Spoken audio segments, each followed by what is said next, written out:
regardez cette interview exclusive de cet agriculteur français qui travaillait dans l'aéronautique, qui aujourd'hui a acheté une ferme bio et qui se retrouve complètement étranglé financièrement.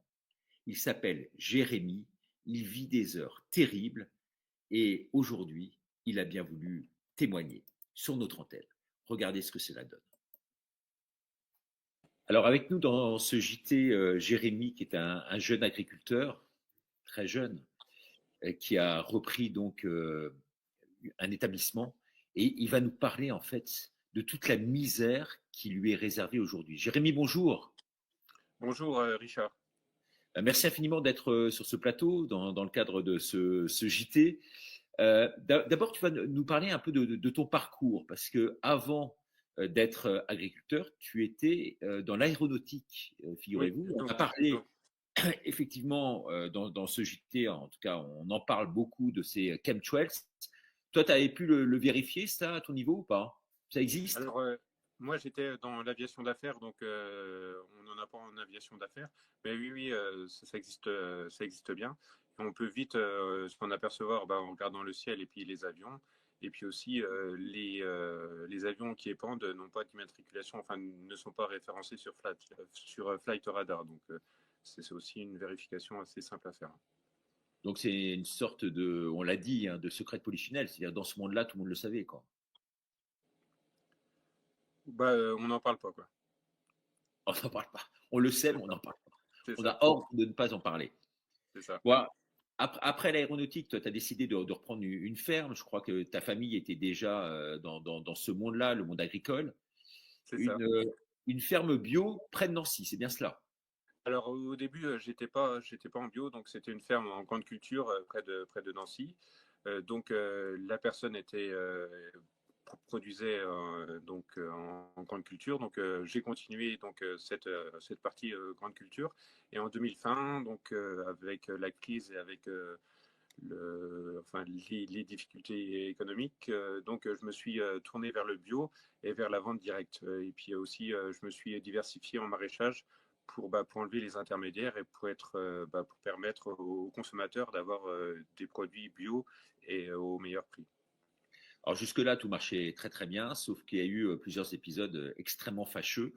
Premier d'entre eux, effectivement, le fait que tu ne reçoives pas des subventions qui t'étaient dédiées en fait au départ. Donc tu as été d'emblée financièrement assez mal.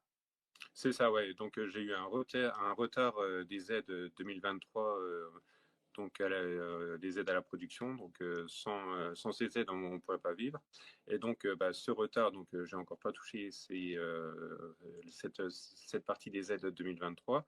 Donc ça m'a mis en difficulté financièrement. Et en plus de ça, j'ai eu mon comptable a fait une dépression, donc il n'a pas pu sortir les bilans à temps, quoi. Alors justement, ensuite, tu as été extrêmement pénalisé par rapport à tout cela, puisque aujourd'hui, quasiment, tu te retrouves dans une situation où tu es en dépôt de bilan et tu ne peux plus rien payer, quoi. C'est incroyable. Et tu peux plus faire fonctionner cette ferme. Donc c'est ça en fait. J'ai eu un accident l'année dernière. J'ai traversé un toit de bâtiment avec de grosses fractures, de multiples fractures. Donc j'ai été hospitalisé et pendant mon hospitalisation, la MSA sans me prévenir, sans aucune information, m'a mis en redressement et en liquidation aussitôt, quoi. Pendant mon hospitalisation et ma rééducation. Sans m'en avertir, et le pire, sur des cotisations estimatives. La MSA, c'est la sécurité agricole, la sécurité sociale agricole. Elle me réclame plus de 500% de mes revenus, ce qui est en cotisation sociale, quoi. Ce qui est incompréhensible. Ouais, donc tu es dans une situation étranglée, on peut le dire, financièrement aujourd'hui, sans perspective. Donc psychologiquement, tu vis ça comment? Sans perspective, c'est que je comprends que c'est une organisation fine pour reprendre ma structure, qui vaut 1 million d'euros pour l'avoir pour rien du tout, quoi. Parce que dans les conditions d'installation, je dois rester agriculteur pendant 15 ans. Si Si ces conditions ne sont pas respectées, la SAFER donc, peut reprendre ma structure. Donc c'est une organisation fine pour reprendre ma structure. Donc après, moi, oui, je pensais pas que les organisations agricoles étaient aussi malsaine que ça, mais du coup, après, c'est là je suis en train d'ouvrir ma société au Luxembourg pour expatrier ma société et pour ne plus travailler avec, pour avoir le droit de travailler en France. Donc, j'ouvre ma société au Luxembourg. Ouais, ce qui est extrêmement difficile parce qu'aujourd'hui, on se rend compte qu'en France, on ne peut plus rien faire, qu'on est surtaxé d'un côté et puis qu'on est dépecé de l'autre, ce qui est véritablement ton cas aujourd'hui. C'est ça, Puisque- complètement. Donc, déjà, donc, je retire pas de revenus donc, de mon activité agricole. Donc, c'est plus de 70 heures par semaine. Et en plus de ça, on me demande 500% de mes revenus en cotisation sociale. Donc en fait, j'ai fait une mission humanitaire aussi il y a quelques années. J'aurais dû revenir avec une nationalité africaine. J'aurais été beaucoup plus, beaucoup mieux servi par les institutions françaises. Là, on me réclame 500% de mes revenus en cotisation sociale, ce qui est incompréhensible. Ouais, donc on veut quasiment la mort de ce monde-là. Tu étais bien sûr au salon de l'agriculture, tu disais que vraiment les agriculteurs étaient complètement parqués, qu'il y avait très peu de liens entre eux. Finalement, tout est orchestré, noyauté par les syndicats, notamment la FNSEA, syndicat ô combien pourri qui détient aujourd'hui. Donc tout le monopole, en gros, de ce marché-là. Alors, on va revenir, on profite de ta présence ici. Puisque tu nous as envoyé un document que tu souhaitais que l'on puisse visionner ensemble. C'est à propos du glyphosate, je crois. On regarde Oui. ça et puis tu vas le commenter. Sommé par les élevages, vient d'Amérique du Sud. Le village d'Aviaterai est cerné par des champs de soja. Du soja génétiquement modifié, conçu pour pousser avec un seul herbicide, le glyphosate, plus connu sous le nom de Roundup, le produit star de Monsanto. En 1996, la multinationale introduisait en Argentine ces semences de soja transgéniques. 10 ans après, le bilan est clair. Boom économique d'un côté, catastrophe sociale, sanitaire et écologique de l'autre. Alejandro est agriculteur. Lui et sa famille vivent ici, au beau milieu des champs de soja. Au moment où il pulvérise, après, quand elle mange de l'herbe, c'est là qu'elle tombe malade.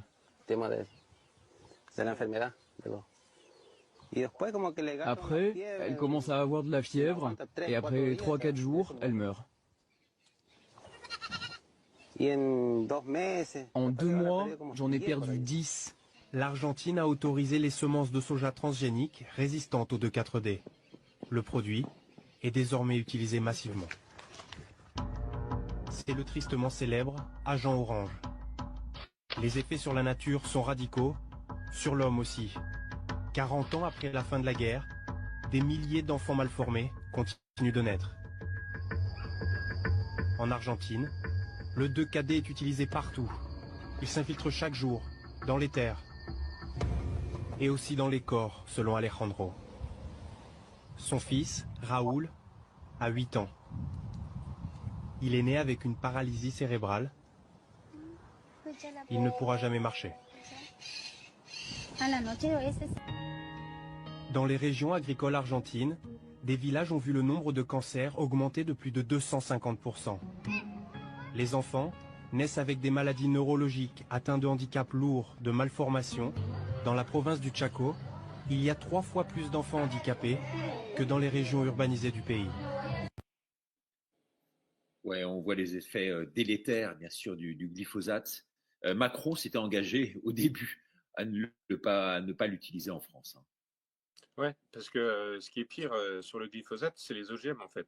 C'est en France, aucune culture va le recevoir, mais les OGM, elles résistent au glyphosate, donc elles vont être traitées directement jusqu'à la récolte. Donc les fruits sont porteurs de glyphosate, comme le coton qu'on porte, les principaux sont OGM et sont porteurs de glyphosate. Donc, et pour ça, la mise en place du Mercosur, c'est vraiment, ça devrait effrayer tous les consommateurs de retrouver du glyphosate dans leur assiette, parce que c'est vraiment le cas, quoi. Alors, il y a un deuxième scandale, c'est l'huile de colza. On voit tout de suite ça en image et tu auras la gentillesse peut-être de commenter juste après. Dans ce bateau, il n'y a qu'un seul produit, un seul.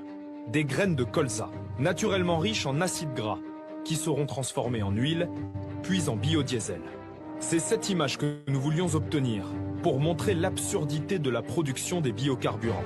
On va pouvoir contaminer des champs comme celui-là, et si on retrouve des OGM dans un champ, il faut le détruire. Incroyable quand même, non? C'est schizophrénique comme discours, effectivement, c'est ce qu'il disait dans le reportage. Complètement, ouais. Et puis après, c'est vrai qu'il y a la folie du bio, quoi, qui est utilisée, parce que là, il y a beaucoup de grosses structures en France qui vont être utilisées pour faire de la méthanisation. Donc, on va leur donner des aides agricoles, des aides de production agricole pour faire de l'énergie qui est soi-disant propre, alors qu'on n'arrive pas à être autonome alimentairement. Et puis à côté de ça, les agriculteurs bio comme moi vont avoir des retards sur les aides pour produire bio, pour produire local. Donc est-ce que c'est pas voulu? Ça c'est la question qu'on peut se poser. Ouais. Ouais, la méthanisation qui effectivement incite donc les agriculteurs à transformer finalement leur terre et ça pollue d'autant plus, quoi. Mais c'est une source de revenus supplémentaires, donc ils sont obligés parfois d'y souscrire. C'est ça, ouais. Mais ils vont être aidés pour produire de l'énergie avec des aides de compensation agricole, alors que ça n'a plus rien d'agricole. Ouais, le biogaz qui n'a rien de bio finalement, bien entendu. On l'aura bien compris. Alors, dernière question, mais ton état d'esprit aujourd'hui, Jérémy, c'est lequel? On sait, alors je suis désolé de te poser la question, mais c'est une question qu'on pose aux agriculteurs aujourd'hui, parce que quand on voit le nombre d'agriculteurs qui aujourd'hui lâchent prise, qui sont dans une détresse absolument épouvantable, je crois que c'est toi qui me livrais ces chiffres, hein, qui sont réellement les chiffres officiels. C'est pas un agriculteur par jour qui se suicide en France, c'est 2,5, parce qu'effectivement, il y en a qui ne sont pas comptabilisés dedans. Hein. C'est ça, donc il y a 1,5 officiellement qui est reconnu donc suicidé, et après la majorité, non pas la majorité, mais il y a un agriculteur par jour qui passe ça en accident pour que les assurances prennent en charge les frais pour libérer leur famille. Donc c'est 2,5 par jour qui se suicident. Et ça, c'est les chiffres officiels. Ouais. Et c'est vrai que c'est voulu comme mon exemple. On me taxe à 100% de mes revenus sur des cotisations sociales en utilisant une mauvaise adresse, sans me prévenir. Pendant mon hospitalisation, je n'ai reçu aucun courrier par rapport à cette mise en liquidation. Et donc, je cherche aussi un avocat. Donc, s'il y a des avocats spécialisés dans ce domaine pour ma défense et pour mon appel, merci de me contacter. Et par rapport à ça, donc, je développe ma structure donc, au Luxembourg, qui est basée au Luxembourg, avec un site internet domaine de saint-georges.com pour commercialiser en direct et pour enlever aussi les intermédiaires qui prennent la marge sur les produits et qui ne la redonnent pas aux producteurs, et aussi qui ne respectent pas le cahier des charges français en important des produits qui ne respectent pas, comme ces OGM qui sont traités directement au glyphosate. Est-ce que le consommateur veut avoir ça dans son assiette, quoi. Merci de commenter et de partager aussi par rapport à ça. Quelle nourriture vous voulez? Est-ce que l'autonomie alimentaire est importante pour ceux qui regardent cette vidéo? En tout cas, merci infiniment. Il faudrait que tu puisses prendre contact avec Julien Didier Garofalo, qui est un très bon juriste international et qui pourra et qui t'aide, je crois déjà. Oui, je suis en contact avec lui. Il m'aide. Ouais.